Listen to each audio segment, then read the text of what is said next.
Я приветствую вас, друзья, на нашем канале Авторемонт рулевых рейк. И сегодня у нас Mazda 6GH. Ее хозяин жалуется на разные усилия при вращении руля. В левую сторону сопротивление выше, а соответственно и вращение туже. Демонтируем рейку и передаем ее в работу на стенд. Первичный осмотр пыльников подтверждает, что дело не в них, все куда интересней.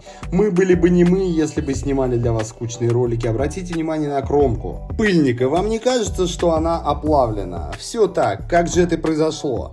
Одна из особенностей этого авто – это ее тяги. Без должного обслуживания раскрутить их фактически нереально.